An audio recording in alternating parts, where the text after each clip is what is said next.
I would challenge anybody who says that the issues that are being raised, violence, discriminatory practices that are being perpetuated in the name of culture, are foreign issues. You just have to look around you to see that these are live issues in our country. At every point in time in history, women have been blamed for disasters. Participatory democratic systems with no women in there, that is democracy for the men, as usual. If you are convicted of being a feminist, will there be enough evidence to convict you?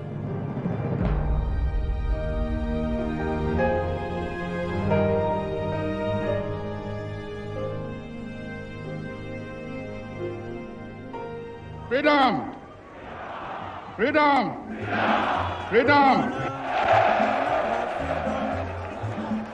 Ghana, land of freedom, toils of the brave and the sweat of their labors, toils of the brave which have brought results. Gender activism in Ghana definitely has gone through many phases. If you look at the 1950s and 60s activism, I think it was a lot of welfare activism. Women organized themselves to support their own economic and social activities.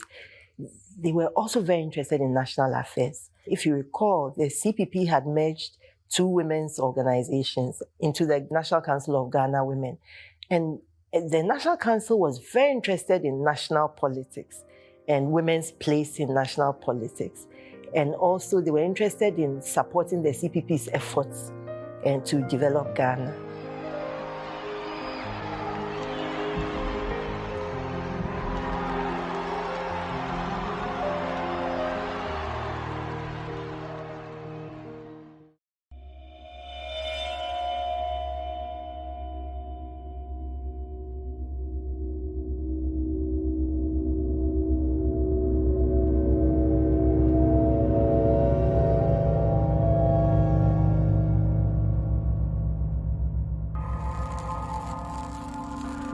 The takeover was occasioned principally by the hypocrisy of the Busia regime, coupled with the inefficient management by that regime of our economy.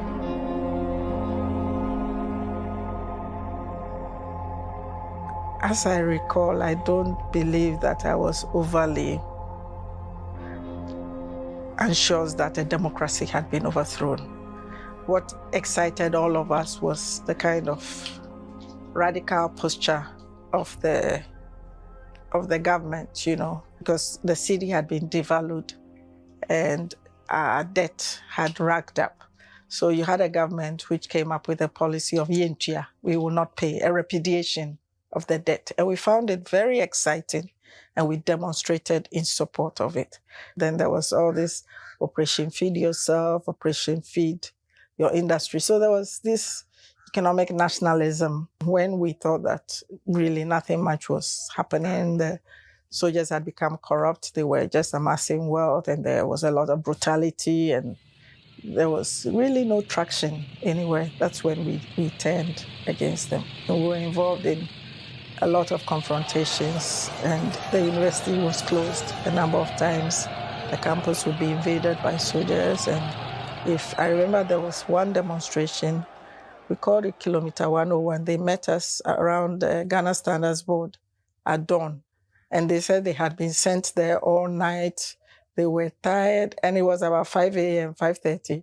We said, no, we are not tired. If they are tired, they should go home and sleep. And they had their bayonets, and we were dancing right in front of the bayonets, etc. And of course, these demonstrations did not just reflect our own dissatisfactions. By and large, they were reflecting a lot of popular dissatisfaction with the regime. You can criticize the government, then we will sit up. But don't destroy. See, when you know what you are writing is wrong.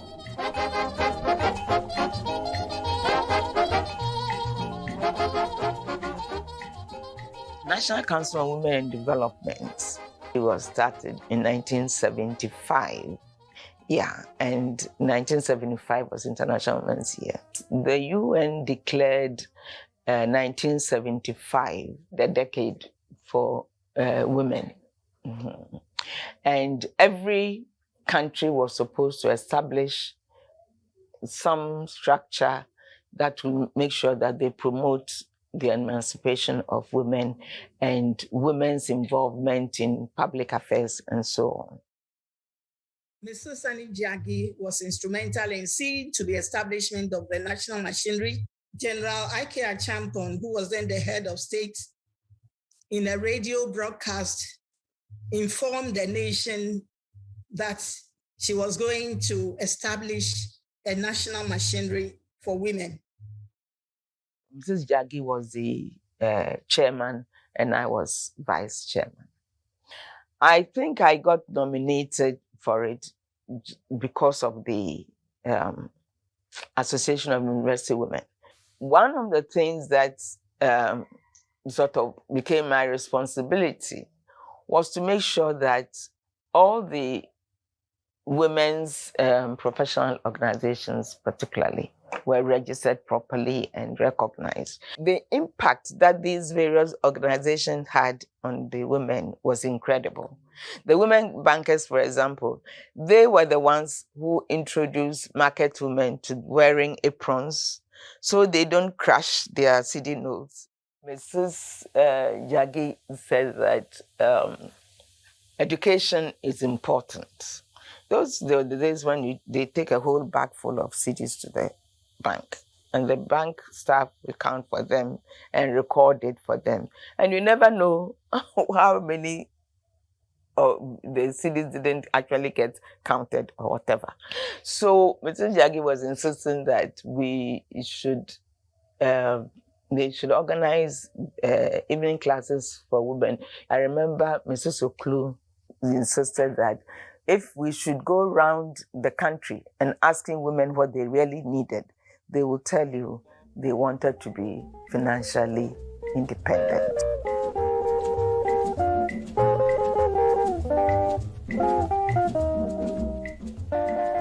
Mrs. Esther Oklu was the lady who established Nkulenu Industries and the first woman to be, processing food items commercially, canning them and exporting them and so on. I have rubbed shoulders with women all my lifetime, since my school days up to when I was working for the government. They were giving me my due respect. I started the Ghana Manufacturers Association, and there are only about 4 women out of over 100. And whenever we go out to these meetings, we stand equal chance. On the whole, it's not bad. Mrs. Sani Jagi, she mobilized resources in the form of aid to establish cooperatives for women. I recall the first Gary processing factory, which was established at Masi. While we were trying to help women establishing factories for producing palm oil, producing smoked fish, it was Mrs. Oklu who, in 1975, when they had the first conference, she raised the issue that the biggest problem that women entrepreneurs have is capital, because they don't have any properties most of the time to guarantee them loans and so on. And the discussion after that conference in Mexico brought about the establishment of Women's World Banking. This Women's World Banking was started, and Mrs. Oklu made it a point to make sure that they performed well, because it was Ghana's special gift to the world. In 1975, Women Journalists Association was created for the first time in this country. It was led by Mrs. Kate Abam. So she tried to bring us together, a lot of the women journalists at the time.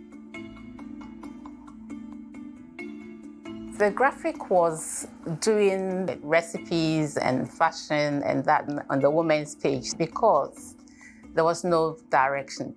But the minute we entered 1975 International Women's Year, that is when it hit all of us that we should refocus and bring real issues of women to the forefront. And so there was a bit of a shifting in what we were doing on that page. And so issues like widowhood rights, issues like treatment to widows and their children when their husbands die intestate, family planning, too many children, some being abandoned, no education. Those are the issues that traditionally they were not discussed, but we wanted to bring in. And with Elizabeth also made quite a good impression on graphic generally, especially the editorial, because she was quite outspoken and quite a firm lady and in the editorial section. It gave us, all the women in editorial, that kind of edge to be also to be able to speak up in the columns or whatever reporting that we were doing. And I tell you what, I wrote an article on, I think it was on polygamy or something like that. And do you know what my own dad said to me? I shouldn't have written the article when he read it the next morning. That if I had discussed it with him or if I had sought opinion, he would have asked me not to write that kind of. So now thinking back, it's because he was guilty. He was practicing it and he thought it was right. When I was teaching, during the Achampon regime especially, they had informants in the class who informed on all your teaching. I think they even took your lecture notes to them or something. How did I know? The judiciary celebrated 100 years of existence in Ghana, and we were all invited to the castle then. I was told before I went that Achampon never forgot names, even if he didn't know faces. And the lawyers were all, and then when he was greeting, I was with just the late Justice Oleno and General Okai. Justice Oleno introduced me by name. He stopped, looked at me, and said, "But you are a very young girl." So Okai said, "What has she done?"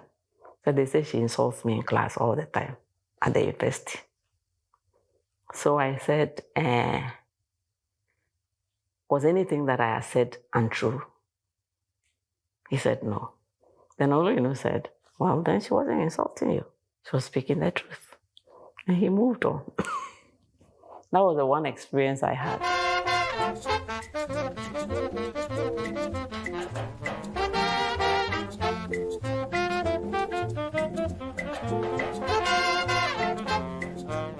The market culture,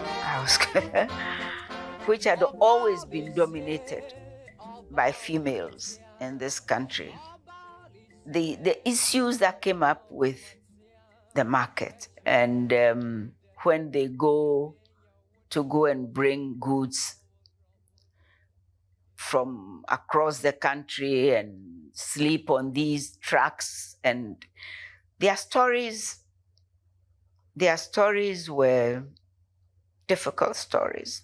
It is knowing those stories that made me so angry when 1979 came.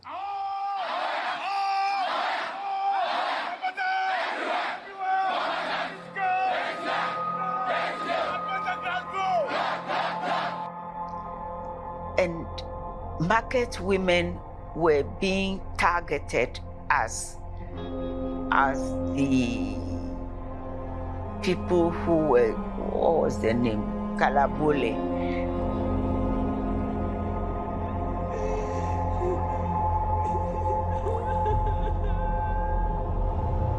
My view was that it was the military, after all, that had been in power since January 1972.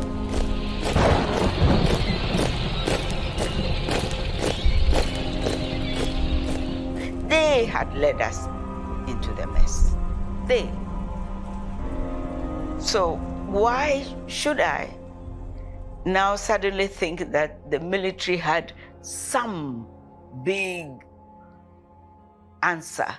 No, I didn't stop to think about it. I did not. The soldiers did not understand why the market queens could take things in bulk. Before the coup, plantain farmers will bring their produce to the markets. When that farmer is coming, or when that wholesaler is coming, we didn't have hotels as we have them now.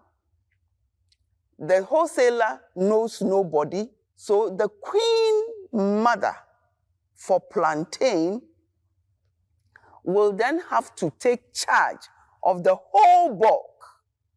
The queen mother will break the bulk and give to family heads within the market system.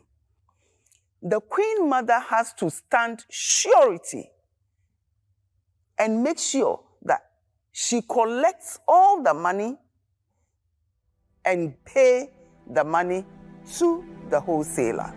Dealing with the soldiers, I taught the women to look at the twine that has been woven, yes, and to take note of the color, because they were not going to be able to read the names, they can't read the numbers, but at least the stripes here and the color of that they can describe to me.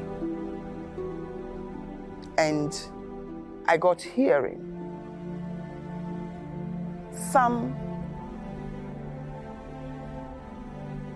were disciplined, but some also came to me to tell me that if I get dismissed, but I will not get dismissed because this is our era. During the early stages of the revolution, when the Mokola market was razed to the ground, a lot of women were displaced. They were blamed for the food shortages in the country. Women were suffering generally.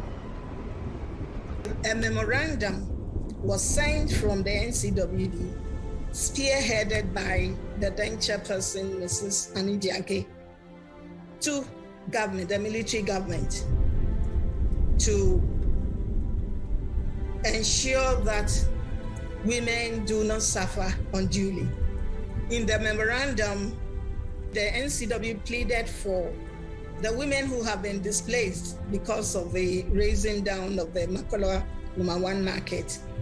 Eventually, the new Mokola was built, and was able to house some of the women.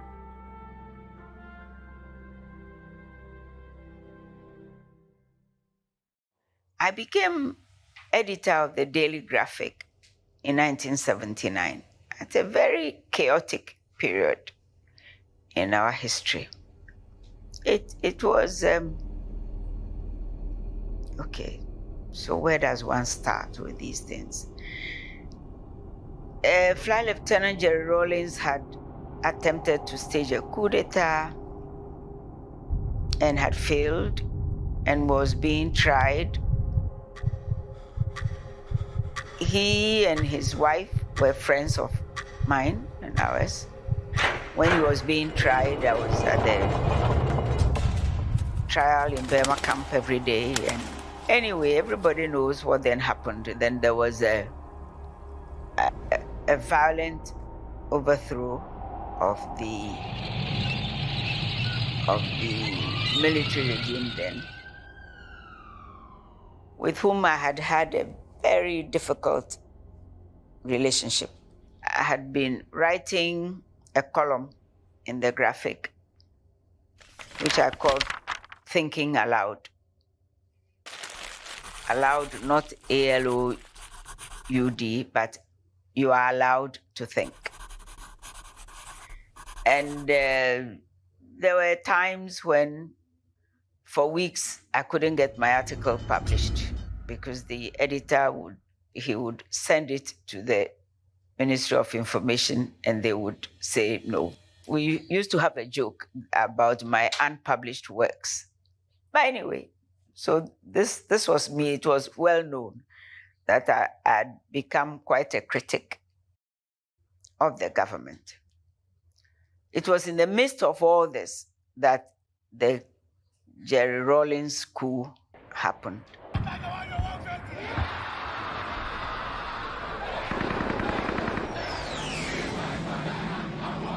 few days later, we were at work when the Commissioner Afre, who was the Commissioner for Information, came to tell me that I was being appointed editor of the Graphic. In those days, that was it. You know, you've been appointed and that's it. Okay, so I became editor. Then they killed these people, Achampong and Utuka. And I just thought, no. So I wrote an editorial saying they were out of order. And it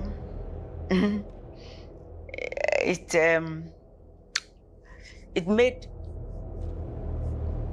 a lot of people unhappy because the general tone seemed to be, what was the slogan? Let the blood flow, let the blood flow. And some people took it personally that I was trying to stop the blood from flowing. And I was, people felt that people had done wrong and they should be killed. And anyway, there were demonstrations. They came to the offices of the Graphic and ransacked my office, and there were, you know, everywhere, on the walls in Legon, all the way to the Graphic, all the way to the stadium, everywhere. Iohini must die, Iohini must go, all those things. Let the blood flow.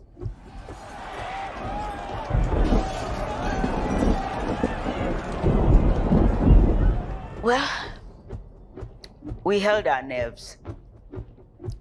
And in a way, the flight lieutenant himself held his nerve, I suppose you could say, because he was under a lot of pressure to remove me, because people felt that I was not sympathetic to the revolution. In fact, one of the soldiers said to me that he had noticed that I had never called it a revolution. There can be no revolution unless the people, all of us, really understand what it is all about, and springing from that understanding, genuinely commit our support to it. The people of Ghana have democratically elected me. I call on all, in the true spirit of patriotism, to come together as one united country, determined to solve the many and difficult problems facing us.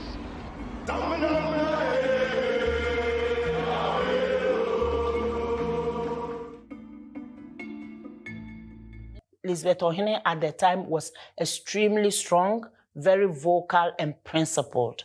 So I actually started the page, and I used that page in raising issues of concern to women, looking at women in a much more broader sense, the role they play in society in terms of their leadership and also what they brought to the table as women. So basically looking at women beyond their household responsibilities and so on.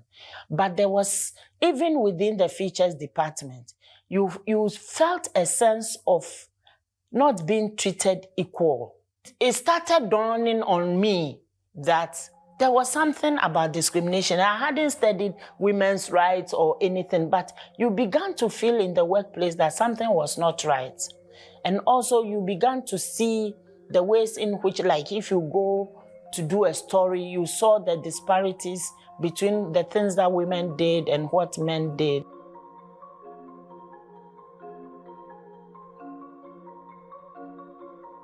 The first conference that I had the opportunity to attend was the 1985 one, which was held in Nairobi, Kenya.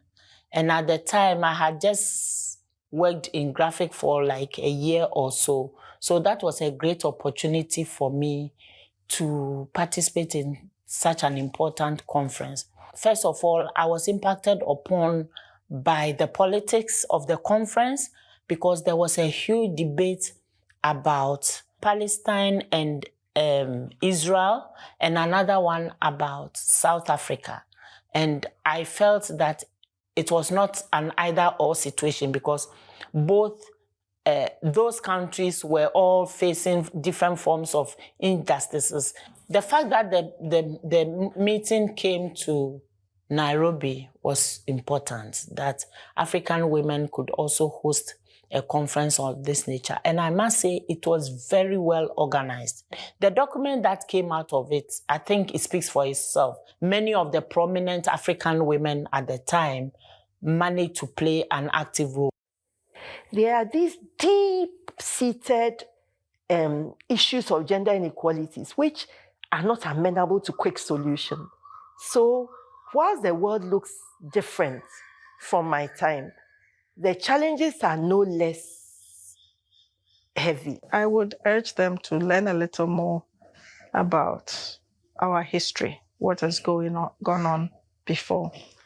I would urge them to take a broader interest in issues of economic policy and justice. At least you need to inform yourself about some of those kinds of things, and not to be able to say that you are not interested in issues of rural women or urban women or something like that, because it may look distant from you, but the more you connect your own struggles, because we talk about intersectionality and it should mean something. Every generation is given its tasks. If we don't build on what has been done, we always reinvent the wheel. We will always believe that our generation invented the feminist movement. Our feminism is superior to that of older generations. And so we are the ones coming to start all over again. And why start when there are shoulders to stand on? I think there's a larger project that we as feminists and women's rights activists must be concerned about. And it's about how we build a society that we can be proud of. If you look at recent struggles that we all have admired, like the Sudanese struggle against dictatorship, even the Fees Must Fall movement in South Africa, you see that a lot of young women were leading members of these struggles and played a very pivotal role. And although they were aided by social media, the real struggle took place on the ground. So it means that whatever we do, we will continue to organize in traditional ways and also in new ways.